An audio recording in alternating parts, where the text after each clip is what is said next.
जिथामथि बोसोरारि जथुम्मा क'क्राझार जिल्ला दुलाराय बर' हारिमु आफादनि दिनै जर'खा थान्दै मेल खुंफुंदों। दिनै क'क्राझार सहरनि बागानसालियाव थानाय आफादनि मावख'आव क'क्राझार जिल्ला दुलाराय बर' हारिमु आफादा जर'खा थान्दै मेलखौ मेहेरगोनाङैनो खुंफुंनाय जायो। जिल्ला आफादनि गोबां दैदेनगिरि सोद्रोमा आरो महर फावगिरिफोरनि नुजाथिनायाव दिनै जिथामथि बोसोरारि जथुम्मा क'क्राझार जिल्ला दुलाराय बर' हारिमु आफादनि जर'खा थान्दै मेलखौ खुंफुंनाय जायो।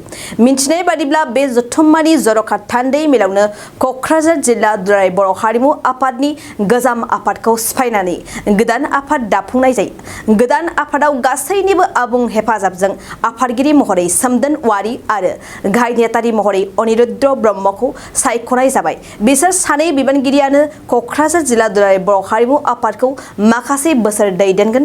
मख'नो गोनांदि दिनै जिल्ला आफादनि गोबां दैदेनगिरिफोरनि नुजाथिनायाव बर' हारिमुनि सायावबो गोनांथारै सावरायलायनाय जायो।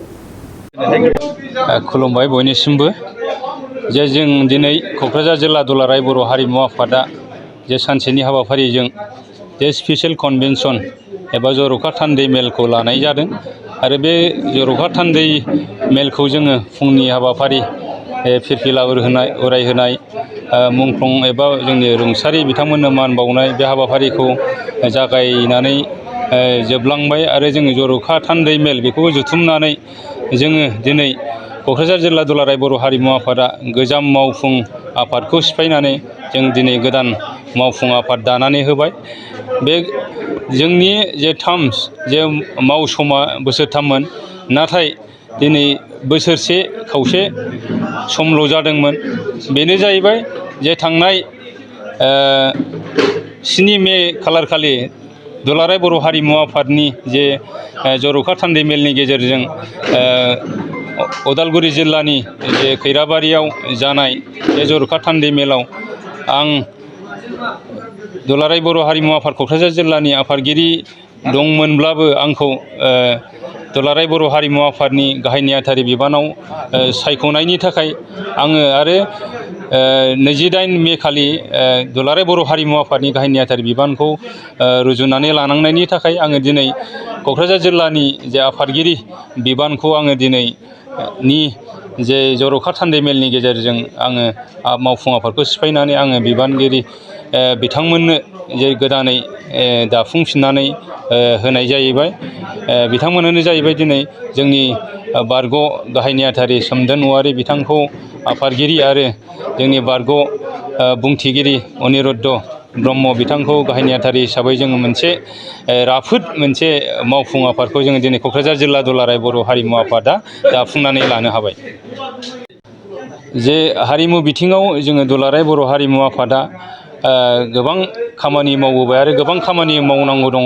दिनै हारिमु जौगानायनि थाखाय आरो हारिमु आफादनि थाखाय खामानि मावनांगौआ गोरलै बाथ्रा नङा आरो इजि नङा। जे जोङो गोबां समाव जों गोबां मोगा मोगिजों जोङो सोलिबोनांबाय आरो जोङो दा बे समाव आरो जोङो गोबां नाजानायनि गेजेरजों जों गोबां खामानि मावदोंब्लाबो आरो गोबां खामानि मावनांगौ दङ हिसाबै आङो दानि जे फैबाय थानाय जे गोदान जे मावफुं आफाद गोदान दैदेनगिरि जोङो मोनदों, जे बिथांमोनहा जाहाथे इयुनाव जे दुलाराय बर' हारिमु आफाद क'क्राझार जिल्लानि जानानै जे हारिमु बिथिङाव जे हारिमु जौगानायनि बर' हारिमुखौ जे गेरेमसा खालामनायनि हारिमुखौ फोथांनानै लाखिनायनि थाखाय बिथांमोनहा अहरह नाजानानै खामानि मावलाङो।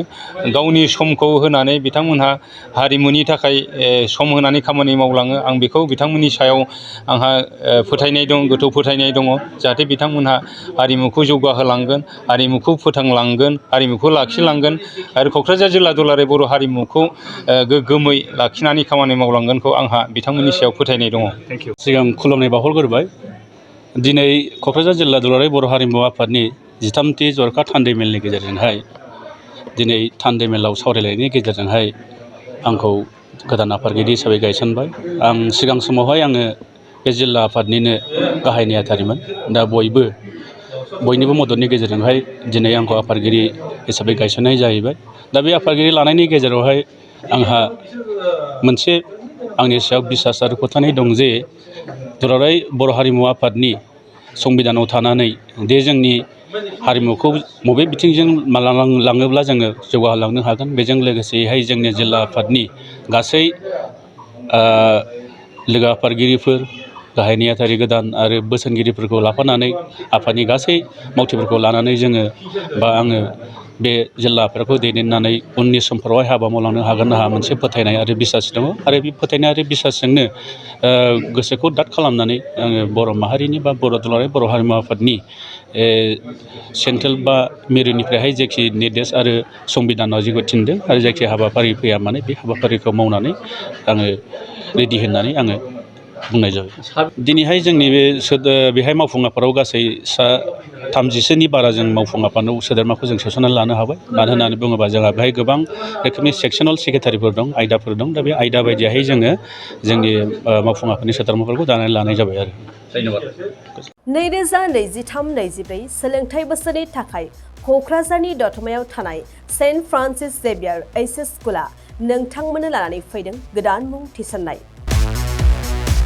दतमानि बोरसिजरा गामियाव थानाय सेन्ट फ्रान्सिस जेभियार एइचएस स्कुलाव दायो आर्ट्स स्ट्रिमाव 11 थाखोनि थाखाय गोदान मुं थिसननाया सोलिगासिनो।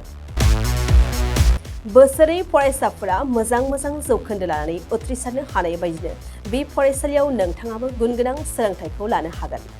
लोगोसेयैनो बे फरायसालियाव सोलोंथाइनि मोजां थासारिखौ बिथा खालामनानै हौवासा आरो हिन्जावसानि थाखाय आलादा हस्टेलनि खाबुबो दं।